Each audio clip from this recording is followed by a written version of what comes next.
ಎಲ್ಲ ಎಡವಟ್ಟು ಕೆಲಸಗಳೇ ಮಾಡ್ಕೊಂಡಿದೀನಿ.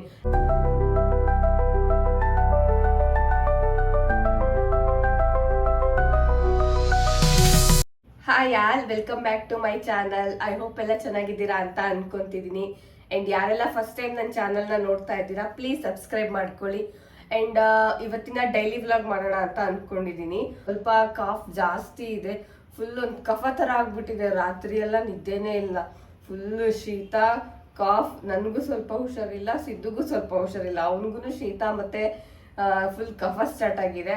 ಅದಕ್ಕೆ ತಿಂಡಿ ತಿಂದು ಫಸ್ಟ್ ನಾವು ಇನ್ನು ತಡ ಮಾಡಿದ್ರೆ ಆಗಲ್ಲ, ಮತ್ತು ಊರಿಗೋಗೋ ಟೈಮಲ್ಲೆಲ್ಲ ಜಾಸ್ತಿ ಆಗುತ್ತೆ ಅಂತ ಹೇಳ್ಬಿಟ್ಟು ಹಾಸ್ಪಿಟಲ್ಗೆ ಹೋಗಿ ಬಂದ್ವಿ.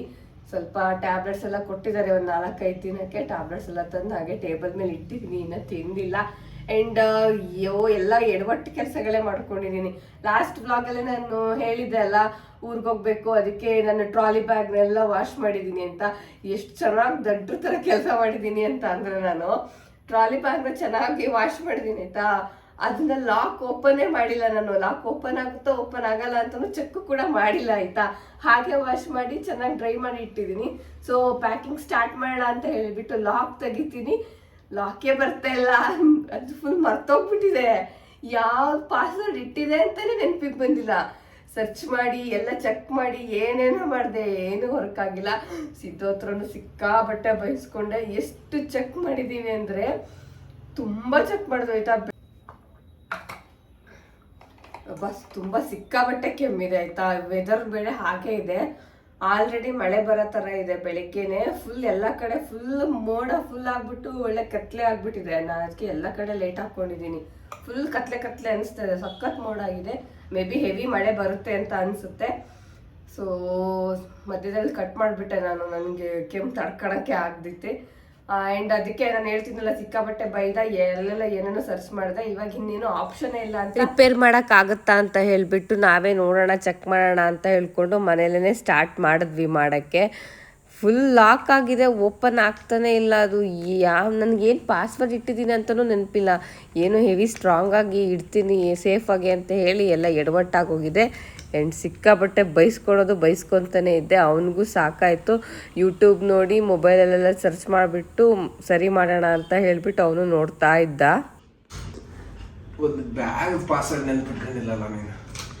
ನಾನು ಏನು ಬೇಕಂತ ಪಾಸ್ವರ್ಡ್ ಮರ್ತೋಗಿದ್ದೀನಾ? ನಾನು ಅವಾಗಿಂದ ಟ್ರೈ ಮಾಡಿದೆ ಆಯ್ತಾ. ಆಲ್ಮೋಸ್ಟ್ ನಾನು ಒಂದು ಅರ್ಧ ಗಂಟೆ ಎಲ್ಲ ನಾನು ಟ್ರೈ ಮಾಡಿದೆ, ನಂಗೆ ಬಂದೇ ಇಲ್ಲ.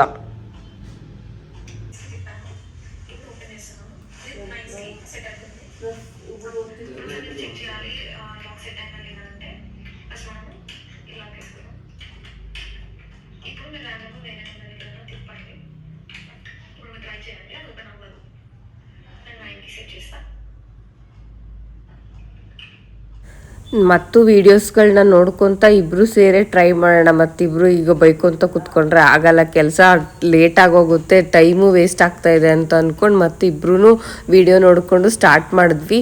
ಸೊ ಓಲ್ಡ್ ಡೇ ಇದೇ ಕೆಲಸದಲ್ಲೇ ಆಗೋಯ್ತು. ಬೆಳಗ್ಗೆ ತಿಂಡಿ ತಿಂದು ಹಾಸ್ಪಿಟಲ್ಗೆ ಹೋಗಿ ಬಂದಮೇಲೆ ಎಲ್ಲ ಟೇಬಲ್ ಮೇಲೆ ಟ್ಯಾಬ್ಲೆಟು ಸಿರಪ್ಪು ಅಲ್ಲೇ ಇಟ್ಕೊಂಡಿದ್ದೀವಿ, ಅದನ್ನು ತೊಗೊಂಡು ಇಲ್ಲ. ಬರೀ ಚೆಕ್ ಮಾಡು, ಹೆಂಗೆ ವಿಡಿಯೋ ನೋಡು, ಹೆಂಗೆ ರೆಡಿ ಮಾಡೋಕ್ಕಾಗತ್ತಾ ಅಂತ ಅದನ್ನೇ ಟ್ರೈ ಮಾಡ್ತಾ ಈವ್ನಿಂಗ್ ತನಕನೂ ಅದೇ ಕೆಲಸ ಆಗೋಯ್ತು ಇವತ್ತು.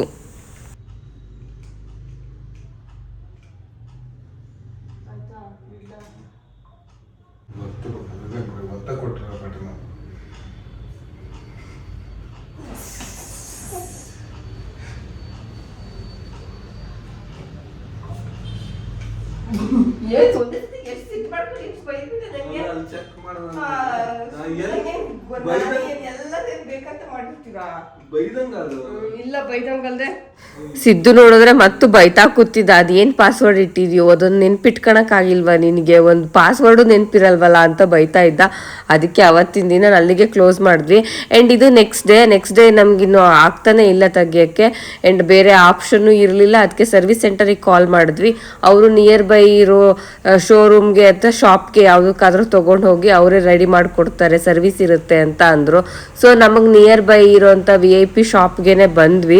ಅವ್ರು ನೋಡಿದ್ರೆ ಇಲ್ಲ ಇದು ಸರ್ವಿಸ್ ಸೆಂಟರೇ ಬಂದು ರೆಡಿ ಮಾಡಬೇಕು, ಇದು ಆ ಥರ ಎಲ್ಲ ವಿಡಿಯೋದಲ್ಲಿ ತೋರಿಸೋ ಥರ ಯೂಟ್ಯೂಬಲ್ಲೆಲ್ಲ ಮಾಡೋಕ್ಕೆ ಬರಲ್ಲ, ಇದು ಹೆವಿ ಸೆಕ್ಯೂರಿಟಿ ಇದೆ, ಹಾಗಿದೆ ಹೀಗಿದೆ ಸೇಫ್ಟಿ ಇದೆ ಅಂತ ಏನೇನೋ ಅಂದರು.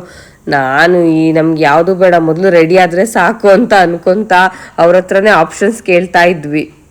ಇದಿದೆ, ಎರಡು ಜಾಯಿನ್ ಮಾಡಿ, ಇಲ್ಲ ಮನೇಲಿ ಹಾಕೊಂಡ್ಬಿಡಿ, ಹಂಗೇನೋ ಅರ್ಜೆಂಟಿಗೆ ತಂದ್ರೆ ಹೇಳ್ತಾರೆ ನಿಮಗೆ. ಟ್ರೈ ಮಾಡ್ತೀನಿ ಆದಷ್ಟು, ಆಗಿಲ್ಲ ಅಂದ್ರೆ ಅದೇ ನಾವು ಕಸ್ಟಮರ್ ಕೇರ್ ಕಾಲ್ ಮಾಡಿದ್ರೆ ಅವ್ರು ಸೊಲ್ಯೂಷನ್ ಹೇಳ್ತಾರೆ ಅಂತ ಮಾಡಿದ್ವಿ. ಬಟ್ ಸೊಲ್ಯೂಷನ್ ಏನು ಹೇಳಲ್ಲ ಸರ್, ಅವ್ರು ಏನು ಮಾಡ್ತಾರೆ, ನೀವು ಆದಷ್ಟು ಸ್ಟೋರಲ್ಲಿ ಹೋಗಿ ಅಂತ ಹೇಳ್ತಾರೆ. ನಿಯರ್ ಬೈ ಅಲ್ಲದ್ರೆ ಇದು ಈ ಅಡ್ರೆಸ್ ಕೊಟ್ಟು, ಆಮೇಲೆ ಇಲ್ಲೆಲ್ಲ ಹೋಲ್ ಇರುತ್ತೆ ಯೂಟ್ಯೂಬಲ್ಲಿ ನೋಡಿ ಎಲ್ಲಿ ಹೋಲ್ ಸಿಕ್ತಿಲ್ಲ. ಮಾರ್ಕಲ್ಲ ಅದು ಹೋಲ್ ಕಾಣಿಸುತ್ತೆ, ಫುಲ್ ಹೋಲ್ ಇರುತ್ತೆ, ಚಿಕ್ಕದಾಗಿ ಹೋಲ್ ಇರುತ್ತೆ. ಇದು ಏನಾಗುತ್ತೆ, ಫುಲ್ ಡೌನ್ ಇದೆ ಇದು. ಅವ್ರ ಶೋರೂಮರ್ ನೋಡಿದ್ರೆ ಇದಾಗಲ್ಲ ರಿಪೇರ್ ಮಾಡೋಕ್ಕೆ, ಸರ್ವಿಸ್ ಸೆಂಟರ್ಗೆ ಹೋಗಬೇಕು, ಮತ್ತೆ 1 ವೀಕ್ ಆಗುತ್ತೆ.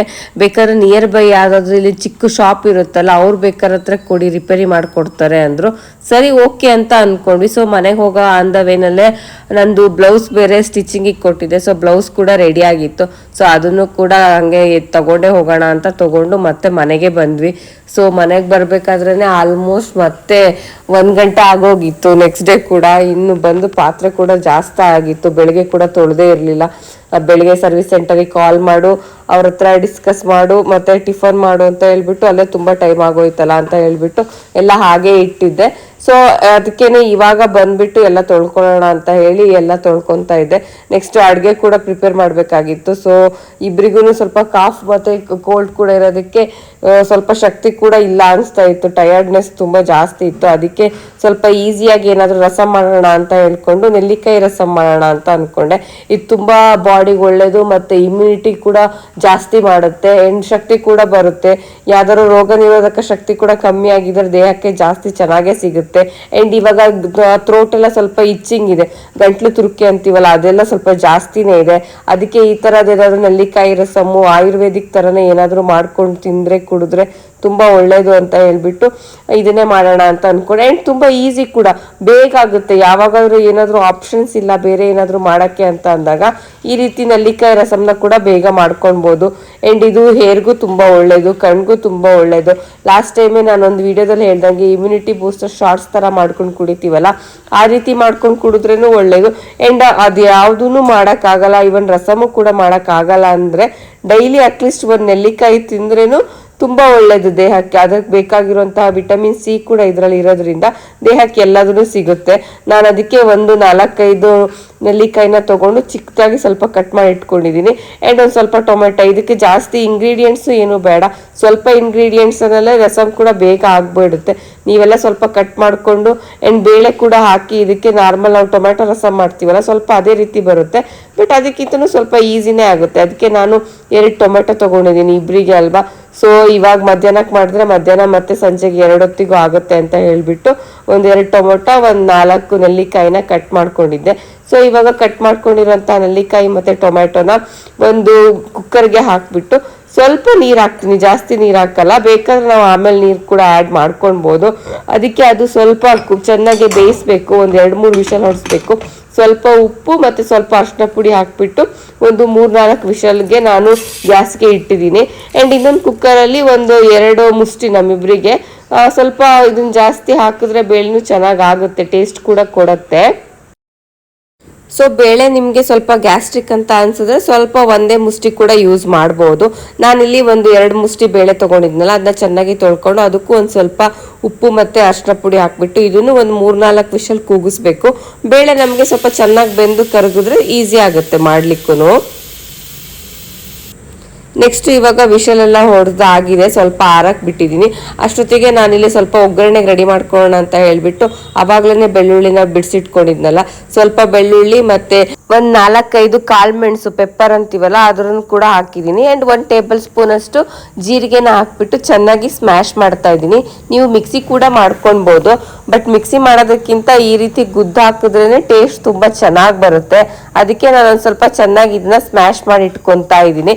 ಆ್ಯಂಡ್ ಇಲ್ಲಿ ಆಲ್ರೆಡಿ ಕುಕ್ಕರ್ ವಿಷಲ್ ಕೂಡ ಆರಿತ್ತು, ಹಾಗಾಗಿ ಇದನ್ನು ಸ್ವಲ್ಪ ಸ್ಮ್ಯಾಶ್ ಮಾಡೋಣ ಅಂತ ಹೇಳ್ಬಿಟ್ಟು ನೆಲ್ಲಿಕಾಯಿ ಮತ್ತು ಟೊಮೆಟೊನ ಸ್ಮ್ಯಾಶ್ ಮಾಡ್ತಾ ಇದ್ದೀನಿ. ಇದು ಪೂರ್ತಿ ಸ್ಮ್ಯಾಶ್ ಮಾಡೋದು ಏನು ಬೇಡ, ಒಂದು ಸ್ವಲ್ಪ ಬಾಯಿಗೆ ಸಿಗೋ ಥರ ನೆಲ್ಲಿಕಾಯಿ ನೀಟಾಗಿ ಒಂದು ಸ್ವಲ್ಪ ಸ್ಮ್ಯಾಶ್ ಮಾಡಿದ್ರೆ ಅತ್ಲಕ್ ಬಾಯಿಗೆ ಸಿಗೋ ಥರನೂ ಇರಬೇಕು ಅಥವಾ ಸಿಕ್ಕೇ ಇಲ್ಲ ಅನ್ನೋ ಥರನೂ ಇರಬೇಕು. ಅದೊಂಥರ ಮಧ್ಯೆ ಮಧ್ಯೆ ಸಿಗ್ತಾ ಇದ್ರೆ ರೈಸ್ ಒಟ್ಟಿಗೆ ಒಂದು ಸ್ವಲ್ಪ ಟೇಸ್ಟ್ ಕೂಡ ತುಂಬ ಚೆನ್ನಾಗಿ ಬರುತ್ತೆ. ಅದಕ್ಕೆ ಒಂದು ಸ್ವಲ್ಪ ಸ್ಮ್ಯಾಶ್ ಮಾಡ್ಕೊಂಡಿದ್ದೀನಿ. ಆ್ಯಂಡ್ ನೆಕ್ಸ್ಟ್ ಇಲ್ಲಿ ಬೇಳೆ ಕೂಡ ಬೆಂದಿತ್ತು. ಬೇಳೆನೂ ಸ್ವಲ್ಪ ಆರಿದ್ಮೇಲೆ ಅದನ್ನು ಕೂಡ ನೀಟಾಗಿ ಸ್ಮ್ಯಾಶ್ ಮಾಡ್ಕೊತಾ ಇದ್ದೀನಿ. ನಾನು ಒಂದು 3-4 ವಿಷಲ್ಲು ನಾನು ಬೇಳೆ ಹೊಡಿಸಿದ್ದೆ. ಹಾಗಾಗಿ ನನಗೆ ಒಂದು 2-3 ಸತಿ ನಾನು ಸ್ಮ್ಯಾಶ್ ಮಾಡೋಕ್ಕೂ ಅದು ನೀಟಾಗಿ ಸ್ಮ್ಯಾಶ್ ಆಗಿದೆ. ನೆಕ್ಸ್ಟ್ ಇವಾಗ ಅದೆರಡೂ ಒಂದೇ ಪಾತ್ರೆಗೆ ಹಾಕಿಬಿಟ್ಟು ಚೆನ್ನಾಗಿ ಕುದಿಯಕ್ಕೆ ಇಡಬೇಕು. ಸೊ ನಾನು ಗ್ಯಾಸ್ ಆನ್ ಮಾಡಿಬಿಟ್ಟು ಸ್ವಲ್ಪ ಕುದಿಯಕ್ಕೆ ಇಡ್ತಾ ಇದ್ದೀನಿ. ಇದಕ್ಕೆ ಇವಾಗ ನಿಮಗೆ ಎಷ್ಟು ಬೇಕೋ ಅಷ್ಟು ಖಾರ ರುಚಿಗೆ ನೋಡಿಕೊಂಡು ಸ್ವಲ್ಪ ಖಾರದ ಪುಡಿನ ಯೂಸ್ ಮಾಡ್ಬೋದು. ಖಾರದ ಪುಡಿ ಹಾಕೋಕ್ಕಾಗಿಲ್ಲ ಅಂದರೆ ಗ್ರೀನ್ ಚಿಲ್ಲಿ ಯೂಸ್ ಮಾಡೋರು ಗ್ರೀನ್ ಚಿಲ್ಲಿ ಕೂಡ ಯೂಸ್ ಮಾಡ್ಬೋದು. ನಾನು ಸ್ವಲ್ಪ ಖಾರದ ಪುಡಿ ಆ್ಯಂಡ್ ಒಂದು ಸ್ವಲ್ಪ ಬೆಲ್ಲ, ಒಂದು ಚಿಕ್ಕ ಪೀಸಷ್ಟು ಬೆಲ್ಲ ಕೂಡ ಹಾಕಿದ್ದೀನಿ. ಅದು ಚೆನ್ನಾಗಿ ಕುದಿಯೋ ತನಕ ನಾವಿಲ್ಲಿ ಒಗ್ಗರಣೆ ರೆಡಿ ಮಾಡ್ಕೊಳ್ಳೋಣ.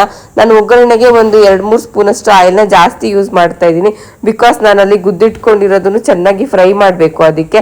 ನೆಕ್ಸ್ಟ್ ಇಲ್ಲಿ ಎಣ್ಣೆ ಸ್ವಲ್ಪ ಕಾದಾದ್ಮೇಲೆ ಒಂದು ಸ್ವಲ್ಪ ಸಾಸಿವೆ ಆ್ಯಂಡ್ ಒಂದೇ ಒಂದು ಮೆಣಸಿನ್ಕಾಯಿನ ಮುರಿದು ಹಾಕಿದ್ದೀನಿ.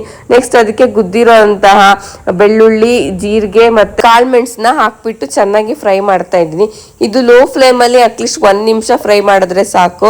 ಅದು ಸ್ಮೆಲ್ ಕೂಡ ತುಂಬ ಚೆನ್ನಾಗಿ ಬರುತ್ತೆ. ಕರಿ ಲೀವ್ಸ್ ಹಾಕಿದ್ದೀನಿ ನಾನು, ಬೇವಿನ ಸೊಪ್ಪು, ಅದು ಆಪ್ಷನಲ್ಲು, ಹಾಕಿಲ್ಲ ಅಂದ್ರೂ ಓಕೆ. ನಾನು ಎಕ್ಸ್ಟ್ರಾ ಇತ್ತು ಅಂತ ಅದನ್ನು ಕೂಡ ಯೂಸ್ ಮಾಡಿದ್ದೀನಿ. ನೆಕ್ಸ್ಟ್ ಅದನ್ನು ಕುದೀತಿರೋಂತಹ ರಸಮ್ಗೆ ಹಾಕ್ಬಿಟ್ಟು ನೆಕ್ಸ್ಟ್ ಒಂದು 2-3 ನಿಮಿಷ ಚೆನ್ನಾಗಿ ಕುದಿಸ್ಬೇಕು. ನಾನಿಲ್ಲಿ ಅದೇ ಒಗ್ಗರಣೆ ಮಾಡಿದ್ನಲ್ಲ ಅದೇ ಪಾತ್ರೆ ಇನ್ನೊಂದು ಸ್ವಲ್ಪ ಇತ್ತು ಅಂತ ಹೇಳಿಬಿಟ್ಟು ಅದನ್ನೇ ಯೂಸ್ ಮಾಡ್ತಾ ಇದ್ದೀನಿ, ಏನಕ್ಕೆ ವೇಸ್ಟ್ ಮಾಡೋದು ಅಂತ ಹೇಳಿ. ಮತ್ತೊಂದು 2 ನಿಮಿಷ ಚೆನ್ನಾಗಿ ಕುದಿಸಿದ್ರೆ ನಿಮಗೆ ಸಖತ್ತಾಗಿರೋಂಥ ಮತ್ತು ತುಂಬ ಟೇಸ್ಟಿಯಾಗಿರೋಂತಹ ರಸಮ್ ರೆಡಿ ಆಗಿಬಿಡುತ್ತೆ. ಟೇಸ್ಟು ಅಷ್ಟೇ ತುಂಬ ಚೆನ್ನಾಗಿರುತ್ತೆ. ಒಂದು ಸ್ವಲ್ಪ ಹುಳಿ ಹುಳಿ ಅನಿಸ್ತಿರುತ್ತೆ. ಒಂದು ಸ್ವಲ್ಪ ಉಪ್ಪು ಖಾರ ಎಲ್ಲ ಮಿಕ್ಸ್ ಆಗಿರೋದಕ್ಕೆ ಬಿಸಿ ಬಿಸಿ ರೈಸ್ ಜೊತೆಗೆ ತುಂಬ ಚೆನ್ನಾಗಿರುತ್ತೆ. ಆ್ಯಂಡ್ ಆರೋಗ್ಯಕ್ಕೂ ಒಳ್ಳೇದು. ಈ ಶೀತ ಕೆಮ್ಮು ಆದಾಗೆಲ್ಲ ಒಂದು ಸ್ವಲ್ಪ ಟೇಸ್ಟ್ ಅಷ್ಟು ಗೊತ್ತಾಗಲ್ಲ ನೋಡಿ. ಈ ರೀತಿ ಅದು ರಸಮ್ ಮಾಡ್ಕೊಂಡು ತಿಂತಾ ಇದ್ರೆ ಬಾಡಿಗೂ ಒಳ್ಳೇದು ಆ್ಯಂಡ್ ಇಮ್ಯುನಿಟಿನೂ ಇನ್ಕ್ರೀಸ್ ಆಗುತ್ತೆ. ಸೊ ಊಟ ಎಲ್ಲ ಮಾಡ್ಕೊಂಡ್ವಿ. ನೆಕ್ಸ್ಟು ಸ್ವಲ್ಪ ರೆಸ್ಟ್ ಮಾಡಿ ಈವ್ನಿಂಗ್ ನೋಡಿದ್ರೆ ಮತ್ತೆ ಇವತ್ತು ಮಳೆ ಬರೋ ಥರ ಮೋಡ ಆಗಿಬಿಟ್ಟಿತ್ತು. ಬಟ್ ನಮ್ಗೆ ಆಪ್ಷನ್ನೇ ಇರಲಿಲ್ಲ, ಬ್ಯಾಗ್ ರಿಪೇರಿ ಮಾಡಬೇಕಿತ್ತು ಅಂತ ಹೇಳ್ಬಿಟ್ಟು ಅಲ್ಲೇ ನೆಕ್ಸ್ಟ್ ಏರಿಯಾದಲ್ಲಿ ಇರೋಂಥ ಒಂದು ಚಿಕ್ಕದು ರಿಪೇರಿ ಶಾಪ್ಗೆ ತಗೊಂಡು ಹೋದ್ವಿ. ಆ ಅಂಕಲ್ ಹತ್ರ ಹೇಳಿದ್ವಿ ಹೀಗಾಗಿದೆ, ಪಾಸ್ವರ್ಡ್ ಮರ್ತೋಗಿದೆ. ಅವರು ನೀವೇನಾದ್ರೂ ಸ್ಕ್ರೂ ಡ್ರೈವರ್ ಎಲ್ಲ ಹಾಕಿ ಏನಾದ್ರೂ ಓಪನ್ ಮಾಡಿದ್ರಾ ಅಂತ ಕೇಳಿದ್ರು. ನಾವು ಏನು ಓಪನ್ ಮಾಡಿಲ್ಲ, ಜಸ್ಟ್ ಪ್ರೆಸ್ ಎಲ್ಲ ಮಾಡಿ ಚೆಕ್ ಮಾಡಿದ್ವಿ. ಬಟ್ ನಮಗೆ ಅದು ಪಾಸ್ವರ್ಡ್ ರೀಸೆಟ್ ಮಾಡಕ್ ಬಂದಿಲ್ಲ, ಸರಿಯಾಗಿಲ್ಲ ಅಂತ ಅಂದ್ವಿ. ಬಟ್ ಇವರು ಸ್ಕ್ರೂ ಡ್ರೈವರ್ನೆಲ್ಲ ಯೂಸ್ ಮಾಡಿಬಿಟ್ಟು ಅದು ಪಾಸ್ವರ್ಡ್ದು ಸೆಟ್ಟೇ ಇರುತ್ತಲ್ಲ ಫುಲ್, ಆ ಸೆಟ್ನೇ ಓಪನ್ ಮಾಡಿಬಿಟ್ರು. ನಾವು ಅನ್ಕೊಂಡ್ವಿ ನಮ್ಗೆ ಈ ಐಡಿಯಾ ಬಂದೇ ಇಲ್ವಲ್ಲ, ಮನೇಲೆ ಕುತ್ಕೊಂಡು ಓಪನ್ ಮಾಡ್ಬೋದಿತ್ತಲ್ಲ ಅಂತ ಅನ್ಕೊಂಡ್ವಿ. ಬಟ್ ಗೊತ್ತಿಲ್ಲದೆ ಇರೋ ಕೆಲಸ ಮಾಡೋಕೆ ಹೋಗಿ ಇನ್ನೊಂದು ಎಡವಟ್ಟಾಕೆ ಆಲ್ರೆಡಿ ನಾನು ಏನೋ ಹೈ ಸೆಕ್ಯೂರಿಟಿ ಪಾಸ್ವರ್ಡ್ ಇಡ್ತೀನಿ ಅಂತ ಇಟ್ಬಿಟ್ಟು ಇವಾಗ ಮರ್ತೋಗಿರೋದೆ ಸಾಕಾಗೋಗಿದೆ. 2 ದಿನದಿಂದ ಬರೀ ಒಂದು ಟ್ರಾಲಿ ಬ್ಯಾಗಿನ ಕತೆ ಆಗೋಯ್ತು ನಮ್ಮದು. ನಿನ್ನೆನೂ ಒಂದಿನ ಫುಲ್ ಹಿಂದಿನ ದಿನನೂ ವೇಸ್ಟ್ ಮಾಡಿಬಿಟ್ಟಿದ್ವಿ ನಾವೇ ಏನೇನೋ ಮಾಡ್ತೀವಿ ಅಂತ. ಬಟ್ ಇವತ್ತು ನೆಕ್ಸ್ಟ್ ಡೇನೂ ಅಷ್ಟೇ, ಮತ್ತು ಇದು ಅರ್ಧ ದಿನ ಫುಲ್ ಇದರಲ್ಲೇ ಆಗೋಯ್ತು. ನನಗೆ ಪ್ಯಾಕಿಂಗ್ ಮಾಡೋಕ್ಕೆ ಇನ್ನೂ ಟೈಮೇ ಕೂಡ ಬಂದಿಲ್ಲ ಅಂತ ಅಂದ್ಕೊಂಡೆ. ನಿನ್ನೆ ಇವತ್ತು 2 ದಿನ ಬರೀ ಸಿದ್ದು ಹತ್ರ ಬೈಸ್ಕೊಂಡು ನಾನು ಕೋಪ ಮಾಡಿಕೊಂಡೆ. ನನಗೆ ಸಾಕಾಗಿ ಹೋಗ್ಬಿಟ್ಟಿದೆ. ಟ್ರಾಲಿ ಬ್ಯಾಗು ಬೇಡ, ನೀವು ಪಾಸ್ವರ್ಡು ಬೇಡ ಅನ್ನೋಷ್ಟು ಫಸ್ಟ್ರೇಟ್ ಆಗೋಗ್ಬಿಟ್ಟಿದ್ದೀನಿ 2 ದಿನದಲ್ಲಿ. ಎಷ್ಟು ಸೆಟ್ ಮಾಡಿದ್ರು ಬಂದೇ ಇಲ್ಲ. ಯಾರು ನೆಕ್ಸ್ಟ್ ಟೈಮಿಂದ ನಂತರ ಅಂತೂ ಮಾಡ್ಕೊಳ್ಬೇಡಿ. ಪಾಸ್ವರ್ಡ್ ಇಟ್ಟರೆ ದಯವಿಟ್ಟು ನೆನ್ಪಿಟ್ಕೊಳ್ಳಿ. ಇಲ್ಲಾಂದರೆ ಕೆಲವು ಟ್ರಾಲಿ ಬ್ಯಾಗಲ್ಲಿ ನಾವು ರೀಸೆಟ್ ಮಾಡೋಕ್ಕೆ ಬರಲ್ಲ, ಸರ್ವಿಸ್ ಸೆಂಟರ್ಗೆ ಹೋಗಬೇಕಾಗುತ್ತೆ. ಬಟ್ ಇದು ಅಂಕಲ್ ರೆಡಿ ಮಾಡಿಕೊಟ್ರು ನಮಗೆ ಫೈನಲಿ. ಸೊ ಸಾಕಪ್ಪ, 2 ದಿನದಿಂದ ಒಂಥರ ತಲೆ ಕೆಡಿಸ್ಕೊಂಡಿದ್ದಕ್ಕೆ ಸಾಕಾಗೋಯ್ತು ಅಂತ ಅಂದ್ಕೊಂಡು ರೆಡಿ ಆಗಿರೋ ಟ್ರಾಲಿ ಬ್ಯಾಗ್ ತೊಗೊಂಡು ಮನೆಗೆ ಬಂದ್ವಿ.